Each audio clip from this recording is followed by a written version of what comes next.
राधे राधे दोस्तों। आखिरकार हो ही गई द्रौपदी और श्री कृष्ण की मुलाकात। तो चलिए आज का पूरा एपिसोड आपको बताते हैं। वीडियो अगर पसंद आए तो लाइक जरूर कीजिएगा। शो की शुरुआत होती है जहां पर कान्हा अर्जुन को पांचाली के विवाह समारोह में सम्मिलित होने के लिए कहते हैं और कहते हैं वहां पर इतना दान मिलेगा कि वर्ष भर आपको भिक्षा मांगने की जरूरत नहीं पड़ेगी। लेकिन भीम बोलते हैं कि नहीं, हमें इसकी कोई आवश्यकता नहीं है। हम पांचों भाइयों में से कोई नहीं वहां पर जाएगा। अब आप यहाँ से जा सकते हो। अब पांडव से विदा लेके जैसे ही कान्हा पहुंचते हैं दाऊ के पास, दाऊ तो भड़के हुए होते हैं। वो बोलते हैं कि आखिर तुम मुझे मूर्ख बना के चले गए थे पांडव से मुलाकात करने। मैं तुमसे बहुत ज्यादा रुष्ट हूँ।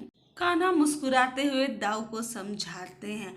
अब दाऊ भी कहते हैं कि देखो, मैं द्वारिका से यहाँ तक रथ चलाते हुए लाया हूँ, अब तुम रथ चलाओ। अब इस पर कान्हा कहते हैं कि अभी भी आप ही चला लीजिए, क्योंकि एक बार जब मैंने रथ की कमान संभाली तो ये रथ और ये गाथा भी मैं ही चलाऊंगा। वहीं अब कान्हा पहुंच जाते हैं पांचाल नरेश के महल में। वहीं यहाँ पर ध्रुपद अपने पुत्र धृष्टद्युम्न से बात कर रहे होते हैं कि पांचाली यानी कि द्रौपदी के विवाह में बहुत समस्या उत्पन्न हो चुकी है। बहुत सारे युवराज इस विवाह में सम्मिलित होने के लिए मना कर रहे हैं। अब ये बात सुनकर बहुत ज़्यादा दुखी हो जाते हैं द्रौपद, लेकिन फिर भी वो कहते हैं कि कुछ भी हो जाए, मैं अपनी पुत्री का विवाह इतना भव्य करूँगा कि उन लोगों को ग्लानि होगी कि वो लोग यहाँ इस विवाह में क्यों नहीं सम्मिलित हो पाए।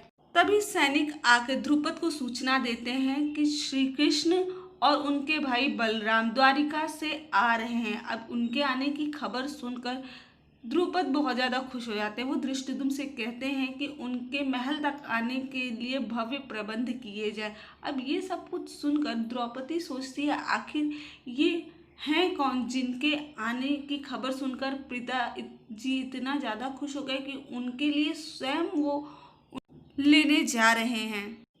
वहीं जैसे ही ध्रुपद कान्हा को लेने बाहर जाते हैं, लेकिन कान्हा तो स्वयं ही अंदर चले आते हैं और जैसे ही वो अंदर आते हैं द्रौपदी से उनकी होती है मुलाकात। द्रौपदी अपने पिता से पूछती कि आप जिनके आने की प्रतीक्षा कर रहे हैं, क्या वो अपने सर पर मोर पंख धारण किए हैं? जिस पर ध्रुपद कहते हैं हाँ। अब द्रौपदी बुलाती है श्री कृष्ण को और ध्रुपद और श्री कृष्ण मिलते हैं। ध्रुपद को सलाह देते हैं कि आप विवाह में थोड़ा शीघ्रता कर रहे हैं।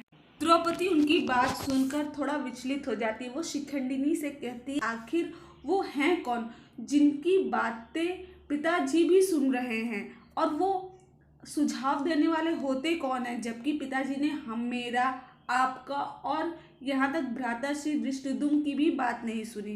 वहीं दूसरी ओर राधा को पता चलता है कि यहाँ बरसाना में तो बहुत ज़्यादा हालत खराब हो चुकी है समाज की। समाज में बहुत ज़्यादा कठिन नियम आ चुके हैं। वहाँ पर कृष्ण को प्रेम करने की इजाज़त नहीं है। तभी अयन के पिता भी आते हैं और वो कहते हैं कि राधा तुम कृष्ण को भूल जाओ, ये कह दो कि कृष्ण से प्रेम करना ही तुम्हारी भूल थी, मैं तुम्हें बहू का सम्मान और सब कुछ लौटा दूंगा। राधा ये सब सुनकर बहुत ज़्यादा परेशान हो जाती है। अब इधर श्री कृष्ण और बलराम भोजन करते हैं, इधर राधा करती है, लेकिन राधा भी भोजन नहीं खाती और श्री कृष्ण भी भोजन नहीं खाते हैं। दाऊ जबकि पूछते हैं कि क्या बात है कान्हा, तुम इतना ज़्यादा व्याकुल क्यों हो, भोजन क्यों नहीं कर रही हो? जिस पर श्री कृष्ण कहते हैं नहीं, मुझे भोजन करने का मन नहीं है। और वहीं जब श्रीखंडिनी और द्रौपदी एक दूसरे से बात कर रही थी, कान्हा वहां पर पहुंच जाते हैं। आज का एपिसोड यही खत्म हो जाता है। आने वाले एपिसोड में आप देखोगे श्री कृष्ण के सुझाव से द्रौपदी के लिए एक बहुत बड़ा स्वयंवर का आयोजन किया जाएगा और इस स्वयंवर में संसार के सभी वीर पुरुष और योद्धा सम्मिलित होंगे। तो आज का एपिसोड आपको कैसा लगा कमेंट बॉक्स में जरूर बताइएगा, और आने वाले एपिसोड के लिए आप कितना ज़्यादा एक्साइटेड हो।